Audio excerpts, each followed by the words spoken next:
Hey everyone, just some thoughts that were going through my head. I've spoken to many of you in the past couple of weeks, and it seems like not only you guys, but many other coaching clients, people in access, we're going through this weird time right now where I think people can kind of be crashing a little bit.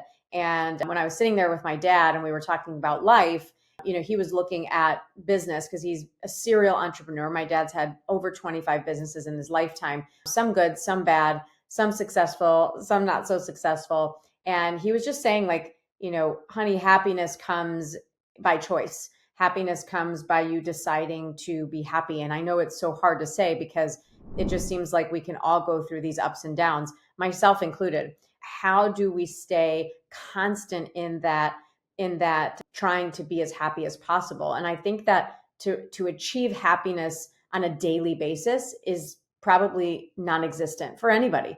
I'm a pretty happy person, but even myself, I get down in the dumps. I've told Kevin time and time again, it's like, I'm having a bad day, or why am I doing this today? And then the next day something amazing happens, or I speak to one of you and I see the triumph in your day, and it's like, that's why I do it. That's exactly the feeling that I'm looking for, is progress. How do we become the CEO of our lives, and how do we not let external people, situations affect our life, affect our momentum? So really, you guys are the CEOs of your life. This is your business. You've decided to partner with us, but I wanted to, kind of mention too, it's like that decision to come to our office on a daily basis, to work with us. My job is always to be able to put the right tools in your hands, make sure that we're giving you the right training opportunities. For instance, having your weekly coaching calls. There was a story that I don't know that I've told many people, but Kathy Anderson was my coach for 10 years. And when I first got into coaching, everyone said, you got to get a coach, you got to get a coach. And I was always very self accountable. I think a lot of you are self accountable, but not to the degree that I was when I got my accountability coach. And I called it accountability coaching because it was every week for 30 minutes. And as we transitioned into that, I was like, you know what? I want to offer that for Call Group. I want to offer that for my partners because it was so amazing. What I failed to tell everyone is that I was the worst accountability student for the first couple of years of my coaching calls. I would miss calls. I would cancel calls. I just remember Kathy, kind of leaning into me, and I tried to quit coaching several times because I'm like, I don't like the accountability. I don't like feeling like, somebody is managing me. And she kind of just said, Tina, top performers seek accountability. Top performers want to be pushed. And every time she would push me, I would sort of like push her away. But after that 2-year mark, I just kind of leaned into it. And I had moments where I would show up for my coaching calls and I wasn't ready. And I didn't have questions for her. But it was just that daily check-in, or that weekly check-in, that allowed me to move the needle forward, that allowed me to lean into her when I needed her, and then her, ask questions and push me on the days that I wasn't feeling very accountable. So I tried to fire Kathy many times, but she wouldn't let me. And when I look back at my career, those 10 years of having a coach one-on-one for 30 minutes every single week, those were the best days of my life because they were so hard, but I had somebody there in my corner. And so anything that we implement at Call Group is because it worked for me. Now, it may not be working for you, so I'm always open to ideas. You guys know that. But it worked for me because nobody else was coming. I was the CEO of my business. And so I didn't let any external circumstances come between that. I was constantly working to get better, to push. And I think at the end of the day, when I look at my career and I watch all of you, it's like it's embracing that repetitious boredom. The one thing I didn't have is I didn't have social media like we have it today. And you see all the, all the pats on the back, and oh, I sold this many homes and all the wins. You see a lot of that because people don't talk a lot about their losses. And I think I didn't have that to contend with. I didn't have that to, push me into funks. And I think a lot of us, and that's what my dad and I were talking about with social media, you can be pushed right into a funk because you get to watch life happening in everybody else's life and then start comparing it to your life. Am I where those people are at? Am I doing as good as those people? So it starts to become this comparison trap. And, when I look back at that, I'm so blessed that I didn't have that. But I think that it's something that we need to be aware of, because when I did start having social media and started watching the accolades of others, you have to be very mindful of what you're thinking when you're watching.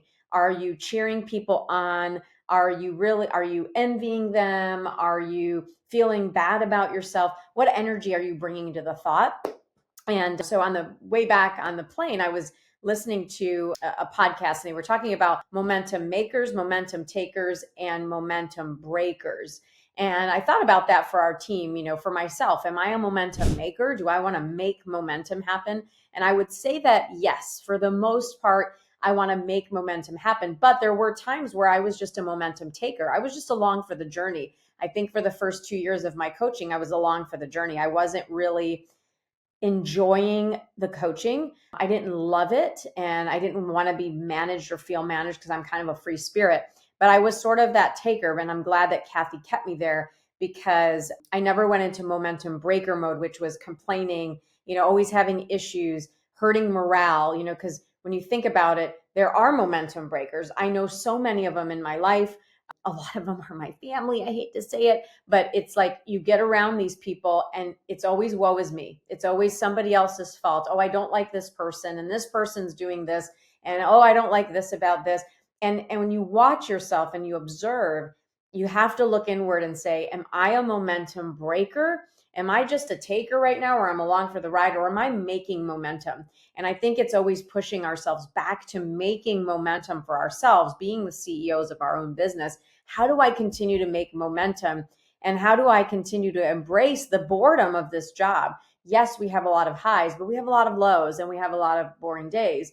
And it's falling in love with the process. It's falling in love with the process of the daily habit. And that's where you're going to see momentum take off. So anyway, this is just a quick message to say, I know a lot of you are having the greatest year of your life. You've got a lot of momentum. There are some of you that feel like it's okay, it could be better. And then a lot of you can be in breaker mode, where it's like, I'm breaking momentum. I'm blaming other things right now. I'm just in that headspace.